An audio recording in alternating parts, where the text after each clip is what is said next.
एक 23 साल की लड़की अपने माँ से बोलती है कि माँ, गाजर का हलवा खाने का मन कर रहा है, बाजार से थोड़ी सी गाजर लेकर आ जाओ।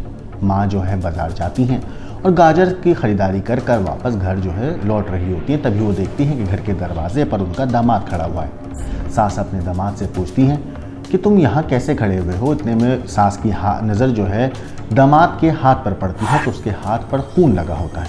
सास अपने दामाद से कहती हैं कि किसका कत्ल कर कर आए हो।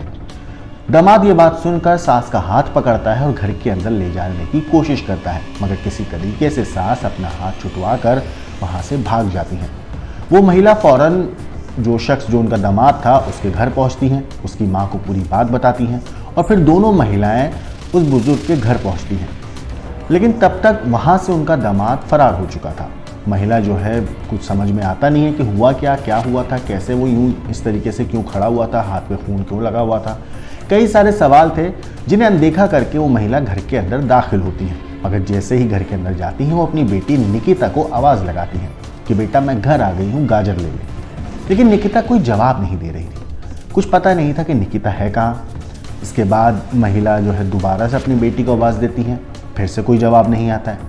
अपनी बेटी को तलाशते हुए वो महिला घर के अंदर वाले कमरे की तरफ जैसे ही जाती हैं तो वहाँ का मंजर देखकर उनकी रूह कांप जाती है, क्योंकि फर्श पर बेटी की लाश खून से लथपथ सनी हुई पड़ी है। माँ ये देखकर चीखना चिल्लाना शुरू कर देती हैं। इतने में जो दामाद था, कहते हैं कुछ रिपोर्ट में कहा जा रहा है कि दामाद की सास से भी झड़प हुई थी, हालांकि कुछ में ये कहा जा रहा है कि दामाद वहाँ से फरार हो चुका था।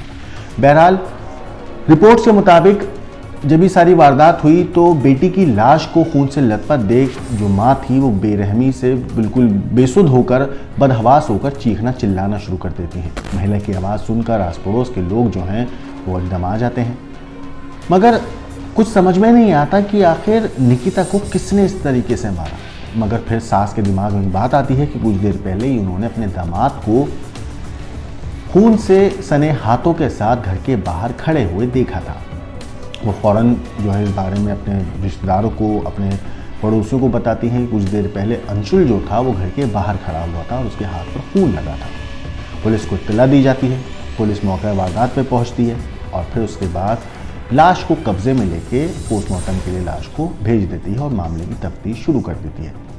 शुरुआती वक्त में कुछ समझ में नहीं आ रहा था कि आखिर ये माजरा है क्या, निकिता की हत्या क्यों करी, किसने करी और अंशुल का निकिता से लेना देना क्या है, क्योंकि निकिता जो है वो अंशुल की साली लगती थी और निकिता की जो बहन थी वर्तिका, उसके शौहर का नाम था अंशुल, जिसको खून से सने हाथों के साथ सास ने घर के बाहर देखा था। अब वर्तिका को बुलाया जाता है। वर्तिका भी कुछ जवाब नहीं दे रही थी कि आखिर ये मामला है क्या, क्यों अंशुल ने इतनी बेरहमी से निकिता का कत्ल किया। पुलिस अंशुल की तलाश में लग जाती है। फिर इसके बाद जो जहाँ ये वारदात हुई थी वहाँ से तकरीबन 500 मीटर की दूरी पर अंशुल को पुलिस हिरासत में लेती है। जब पुलिस अंशुल को गिरफ्तार करती है तो उसके हाथ पे खून लगा था, उसके पास खून से सना चाकू था, उसके कपड़ों तक पर खून लगा हुआ था। पुलिस अंशुल को गिरफ्तार करती है और उस वक्त अंशुल पुलिस से सिर्फ एक बात कहता है कि मैंने कोई कत्ल नहीं किया। पुलिस तब भी अंशुल को गिरफ्तार करती है और थाने लेकर जाती है। इस बीच परिवार में ये बात पता चल चुकी थी कि अंशुल को पकड़ लिया गया है। फिर जाकर अंशुल से पुलिस पूछताछ शुरू करती है और फिर जो कहानी निकल के सामने आती है वो सुनने के बाद, वो जानने के बाद हर कोई हैरान था। शाहजहांपुर में सदर बाजार थाना क्षेत्र के लाला तेली बजरिया एरिया के पास एक कत्ल होता है। कत्ल करने वाला कोई और नहीं बल्कि जो मरहूम है 23 साल की निकिता, उसका अपना सगा जीजा था जिसका नाम अंशुल है, जिसकी उम्र 35 साल है और वो निकिता की बहन वर्तिका का शौहर है।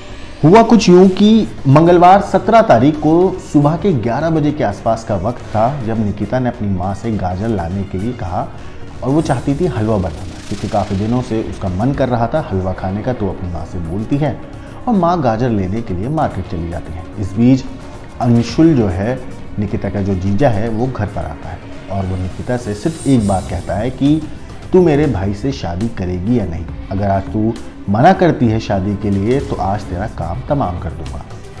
इसके बाद निकिता की और अंशुल के बीच में बहस होती है, हाथापाई तक बात नौबत आ जाती है और इस बीच अंशुल चाकू से निकिता के ऊपर एक के बाद एक कई वार करता है। वार इतने खतरनाक थे कि खून बहने से निकिता की मौके पर ही मौत हो जाती है। पुलिस तफ्तीश करती है। थोड़ी देर के बाद अंशुल को पुलिस गिरफ्तार कर लेती है, लेकिन गिरफ्तारी के बाद जब पूछताछ होती है तो अंशुल ने कहानी जो पुलिस को बताई वो वाकई हैरान करने वाली थी। दरअसल ये पूरी वारदात हुई है प्रॉपर्टी के लिए। इसमें कोई लव ट्रायंगल नहीं है, कोई लव एंगल नहीं है, कोई इलिसिट रिलेशनशिप नहीं है, नाजायज संबंध जैसा कुछ नहीं है। ये पूरा केस जो है सिर्फ और सिर्फ प्रॉपर्टी के इर्द गिर्द घूम रहा था।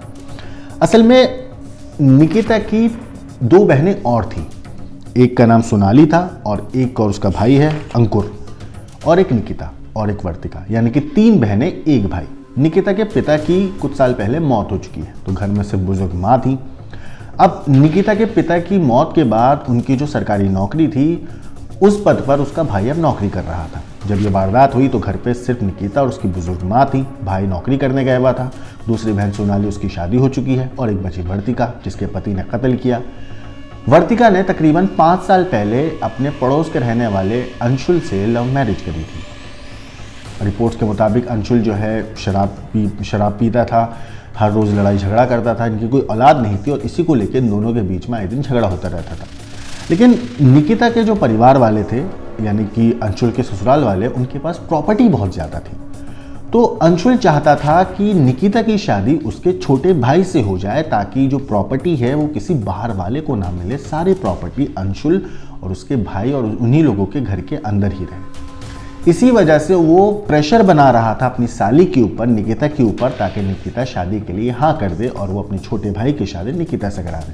लेकिन निकिता इस शादी के लिए तैयार नहीं थी, क्योंकि उसे पता था कि लोगों का परिवार कितना ख़राब है, कैसे लड़ाई झगड़े में इनका परिवार रहता है, शराब, ये सारी चीज़ों में, गलत कामों में उनका परिवार ज़्यादा है। तो निकिता उस परिवार के साथ रिश्ता बनाना नहीं चाहती थी। वो नहीं चाहती थी कि उसकी शादी अंशुल के छोटे भाई से हो, इसीलिए वो लगातार मना भी कर रही थी। मगर जब ये पूरी वारदात हुई और निकिता के ऊपर अंशुल प्रेशर बना रहा था, तो निकिता ने गुस्से में आकर अपने जीजा को कुछ भला बुरा इतना बोल दिया कि अंशुल जो है गुस्से से आग बबूला हो जाता है। और फिर वो घर आने के बाद सिर्फ एक सवाल करता है निकिता से, क्या तू मेरे भाई से शादी करेगी या नहीं करेगी? अगर नहीं करेगी तो आज तेरा काम तमाम हो जाएगा। इसके बाद वो निकिता के ऊपर चाकू से ताबड़तोड़ हमला करता है। रिपोर्ट्स के मुताबिक जब हमला कर रहा था तो इसी बीच चाकू से उसके हाथ पे भी जख्म बन गया और उससे भी खून बह रहा था। जब उसकी सास ने देखा था तो जो खून उसके हाथ से बह रहा था वो उसका अपना खून था। हालांकि निकिता के कत्ल करने की वजह से उसके कपड़ों पर भी खून लगा, उसके जो पूरे शर्ट थी, पैंट थी, उन सब पे खून लगा हुआ था। तो आप अंदाज़ा लगा सकते हैं कितनी बेरहमी से अंशुल ने चाकू से ताबड़तोड़ वार किए होंगे निकिता के ऊपर, जिससे उसकी मौके पर ही मौत हो गई खून बहने की वजह से। पोस्टमार्टम में साफ पता चलता है कि निकिता के शरीर पर कई गंभीर घाव थे, जिनकी वजह से खून निकल रहा था और उसी वजह से उसकी मौत हुई है। फिलहाल पुलिस ने निकिता के जो जीजा है अंशुल, उसको गिरफ्तार कर लिया है। मामले में तफ्तीश की जा रही है। हालांकि इस पूरे मामले पर पुलिस का कहना है कि 23 साल की लड़की की हत्या हुई है। लड़की के जीजे ने वारदात को अंजाम दिया है। पुलिस ने घटनास्थल से चाकू बरामद किया है। सूचना मिलते ही 2 टीमें गठित कर दी गई और आरोपी को पकड़ा गया, उससे पूछताछ की जा रही है। सोचिए कि प्रॉपर्टी के लिए प्रॉपर्टी का लालच उस शख्स के दिमाग पर इस हद तक सवार हो चुका था कि उसने एक बार नहीं सोची अपनी ससुराल में जाकर अपनी बेटी जैसी साली को मौत की नींद सुलाने से पहले। निकिता की उम्र महज 23 साल थी। निकिता ने पढ़ी लिखी लड़की थी, उसने बीएससी कर रखा था, बीएड कर रखी थी, वो बच्चों को ट्यूशन पढ़ाती थी। और जो अंशुल है वो कोर्ट में मुंशी था और छोटे मोटे और भी कुछ काम किया करता था। जीजा अंशुल जो है निकिता की शादी अपने भाई से कराने पे इस हद तक उतारू हो चुका था क्योंकि उसके दिमाग पर प्रॉपर्टी का लालच पूरी तरीके से चढ़ चुका था। 500 मीटर की दूरी से पुलिस ने अंशुल को गिरफ्तार कर लिया। फिलहाल ये कत्ल करने के बाद अंशुल जो है पुलिस की हिरासत में है। पुलिस इससे पूछताछ कर रही है और पता लगाने की कोशिश कर रही है कि इस कत्ल में, क्या निकिता के इस कत्ल के अंदर खासतौर से अंशुल का साथ किसी और ने दिया या अकेले उसने पूरी वारदात को अंजाम दिया, कि इस कत्ल में अंशुल का छोटा भाई शामिल था या नहीं था, इन लोगों ने प्लानिंग के तहत किया कत्ल या हीट ऑफ द मोमेंट में कत्ल हुआ। इन सारी बातों के ऊपर पुलिस तफ्तीश कर रही है, पता लगाने की कोशिश कर रही है कि कत्ल के पीछे की और कोई कहानी तो नहीं है क्या? लेकिन स्टोरी के ऊपर आपकी जो भी राय है, आपको जो भी कहना है, हमें कमेंट करके ज़रूर बताइएगा। बाकी